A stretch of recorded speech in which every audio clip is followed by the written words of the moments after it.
So, hey guys, welcome to the newest episode of the SaaS Sessions podcast. This is me, Sunil. I'm going to be your host for today for this episode. I have an amazing guest with me today. I have Geoff Atkinson, who is the founder and CEO of Huckabuy. Huckabuy is an SEO platform that leverages key Google initiatives and brings new technology-based approach to the way we understand SEO. And interesting thing about Huckabuy and Geoff, they recently raised a seed round of $2.3 million just a few days ago. So congrats, Geoff, and welcome to the podcast. Thank you, Sunil. It's great to be here. Great. So, Geoff, let's get started. I think you have been into this SEO industry for so long, and I think we're going to discuss about SEO and technical SEO for brief period today. So before starting your own company into SEO, you was like the former SVP of marketing at Overstock, and Overstock is like one of the largest American internet retailer. So can you tell us more about you first, and then about your journey? Sure. Yeah, I'd love to. So I'm originally from the Boston area, and I was actually a ski racer in college. And after college, I wanted to move out west. So I took a job at the entry level at Overstock in their email marketing team. And yeah, worked my way from that position all the way up to their SVP over marketing, analytics, and CRM. So handled all the marketing, the digital marketing side of Overstock. SEO was a big part of that success. So we grew obviously a really big brand here in the States. One of the things that contributed a lot was SEO. So we had a channel that literally went from 0 to like 300 million. And so that really helped fuel our growth. That's sort of what kind of got me going on Huckabuy. There just wasn't great sort of performance driven SEO software out there. It was an industry that was ripe for disruption. And so that's what we're trying to do now with Huckabuy. You stopped at Overstock back in 2011, and you started Huckabuy in 2014, and you've been running it. So that's about six years you've been running Huckabuy, and you just raised your seed round. So is there any reason why you took so long to raise the seed round? Yeah. I mean, we were bootstrapped, for years. And actually our first model wasn't a SaaS model. It was actually a B2C site that wasn't doing particularly well. Right. I mean, we pivoted about 3 years ago into this SaaS model, which was fortunate. And so we've basically been doing this for 3 years, but we got to the point where we're basically break even.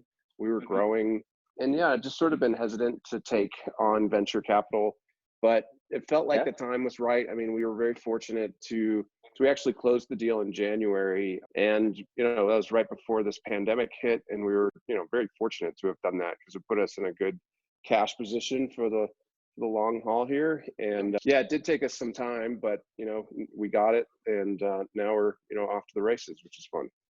Right. And for a bootstrap company, like, who did break even, and you have some great logos on the website, right? So you have SAP and Salesforce, and that too, I think very early on. So any tips for acquiring these big clients? So it was sort of just fortunate. SAP was probably our first big customer. It was actually a friend of mine that worked there that got us started in SAP. And then we picked up Salesforce, which was, just a big win for us. Salesforce is a great customer. And so that kind of opened the floodgates for like the SaaS, the enterprise SaaS companies. Right. If you get those two, then you're in pretty good shape. So we got them early on, and we grew to, over $1 million in ARR relatively quickly, actually. And then, the timing for the round felt right. And we had been really sort of cash efficient and had scrapped and built a pretty darn good business, so that when we did take on venture capital, we had a pretty good valuation, and here we are. That's pretty interesting. So that makes me very curious about this particular product, Huckabuy. So can you tell us more about this product? Absolutely. So the original product was we automated something called structured data markup. And structured data markup is like this language that allows a website to authoritatively talk to a search engine. So almost anything that's visible on a web page, you can communicate to them with this language. It's structured, it's uniform across all websites. And what's cool about it is then it kind of does two things. One, it helps them understand and what a site's all about. and then they use it. So used to, when you'd search back in the day, you'd get the 10 blue links back, and now when you search, you get a whole hodgepodge of different things and features, and question and answer boxes, or images will show up, or the weather will just show up. That's all Right. powered by this language. And Right. it was something that we found to be just really important in sort of the future of where Google wanted to go. And so we built an automated solution that could do this for companies. It's kind of a hard thing to do internally. And so that was our first product. And that's the one that, Salesforce bought and SAP bought, and we still do it, and it's still a great product.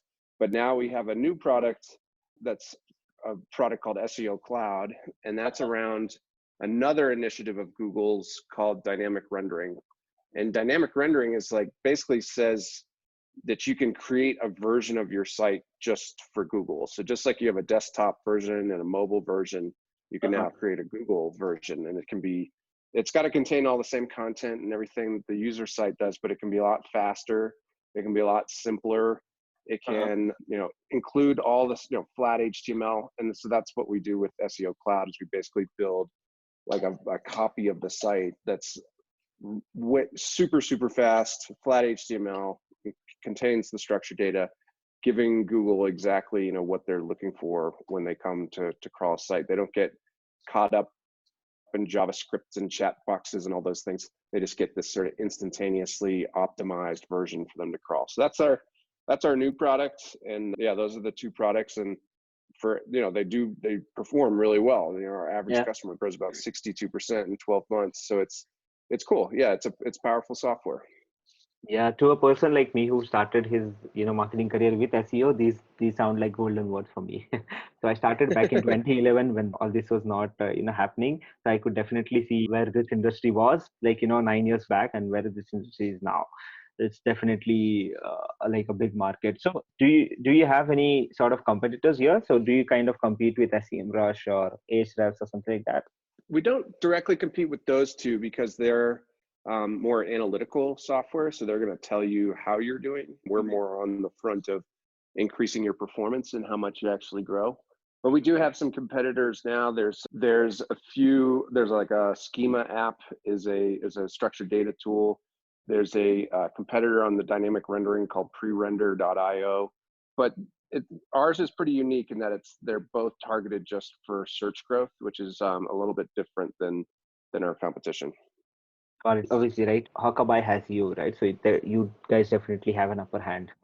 So you did, Thank you. yeah.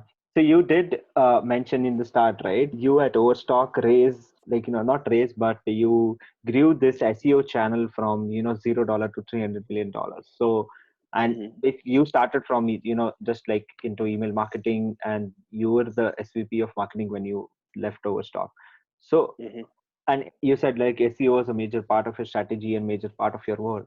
Raising a channel from up to $300 million yearly, that's like a very big deal, and especially SEO channel. And I think Overstock, for Overstock, it's a retail marketplace, so SEO would be very important for a company like that. So what are some of the takeaways that you can give from all your learnings? Yeah, it's really the technical side that I think we emphasized a lot. So we had something like 40 people working on SEO, and more than half of them were developers. So we re-architected the website so that it was super SEO friendly with we got really sophisticated to the point where categories were dynamically being generated based on keyword research, and those categories would get filled with products, and then there would be content added. So it was like a machine. I'd say the technical side of SEO is just really important. How well can Google efficiently crawl millions of pages so that they can fully understand what you have in terms of inventory and reviews and all those things. Right. The page speed is something that I think everybody kind of struggles with and doesn't totally realize just how important it is. So page speed is just a really big factor in making sure that Google can efficiently crawl your site, and they reward you for it. So that's a lot of the stuff, honestly, that worked really well is sort of baked into the product of Huckabuy. Now the times have changed. It's like a different ball game now, but the fundamental principles of being able to have a great crawl experience, really fast, descriptive categories, keyword driven categories, those all still, are important today and drive growth for our customers. So yeah, those are some of the tips. I think, I think content is king. The importance, yes, there's certain fundamentals that are just not going away, like the importance of backlinks and quality backlinks. right, Those things are like really core to Google's algorithm, and they're not going to go out of style anytime soon. But they're still, they're sort of additive, so that the algorithm has gotten a lot more complex, and the search results have gotten a lot more complex. But a lot of the key fundamentals are still the same. So yeah, we're just taking advantage of sort of where Google's going and what they care about, and basically queuing up our customers to give them what they want. And it turns out, if you give them what they want, they reward you. right. Totally. So, I love that analogy that you mentioned, and I'd like to expand it. So you mentioned that content is king. So keeping the same scenario or keep following the same story, if content is king, then what would structured data be for a website? Yes, structured data is like the way to communicate that content Uh-huh. so that a search engine can understand it and then utilize it within their search results. So say you write a great piece of content, and Google recognizes it, and you layer structured data on top, they'll actually sometimes feature that content within their search result. So when you ask a question and it comes back with Q&A, question and answer, they're Right. called rich enhancements or rich results. Good content, it now gets enhanced, right, as a result of structured data. So that's what Right. the structured data does. You still have to have that great content or the great product or the great reviews, but now you can actually communicate it more clearly for them, and they can understand it and then actually put it into search results. Right. And why do you think, company like Salesforce, or like, I could understand the structured data to be very important for an e-commerce company, because when you're searching in Google, you can see these different products that come up in those boxes. I think those would be powered by structured data. So why do you think, companies like SAP and Salesforce or any SaaS company would, want to focus a lot on structured data or technical SEO, to be specific? Yeah, actually, structured data ends up moving the needle more for SaaS than any other industry. Right. Yeah. And which is kind of surprising, because you think structured data, you think sites that have a lot of data. So like Yeah. e-commerce, travel, real estate sites. But I think the reason why it does grow SaaS businesses so much is that Google, there isn't any structure to a SaaS website. Right. There isn't a product page, there isn't a category page. They're not like well-described categories typically. They're much Right. more complex products that require, a sales cycle. They require content marketing. But when Mm-hmm. Google comes to a SaaS company's website, they're relatively confused by exactly what's going on. They're just not set up in a way that's easy for them to understand. So when you layer structured data on top and you tell them specifically, this is a software application, and this is what it does, and this is how much it costs, they're sort of like, thank you, we finally understand what the SaaS business does. And they start ranking for all these new keywords, and the growth just sort of takes off. So yeah, I think it's really actually more important for SaaS than others, because it's just hard to communicate with a machine what a SaaS company does. And Right. Google's a machine, right? Their algorithm is a computer, and so you're basically Mm-hmm. trying to communicate these complicated things back to a search engine. So that's why it's important, and specifically structured data is important for SaaS businesses. Right. So let's say if one SaaS company comes to, or signs up with Huckabuy, so what exactly is going to happen? Yeah, so the first thing is to just get the company live on our software. So Uh-huh. we give them, the implementation instructions. They get their structured data live, and then we generate over like the period of 2 weeks a version of their site that's optimized, called the SEO Cloud version.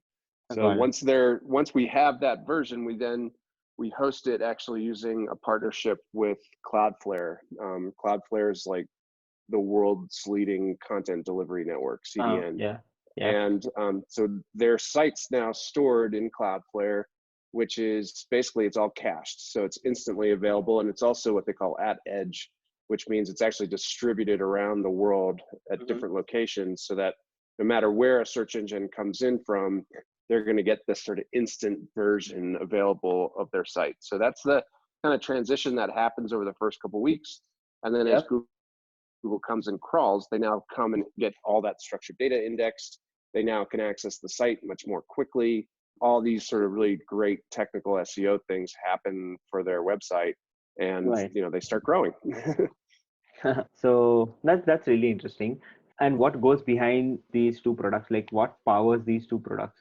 So the two main technologies that power these products are Google Cloud, which is like their actual kind of version of AWS, which is a very powerful platform for us to be leveraging, and then also Cloudflare. So Cloudflare, the partnership with Cloudflare, and then obviously we have our own custom stack, but those are really the two technologies that we're enabling to deliver these versions of the sites.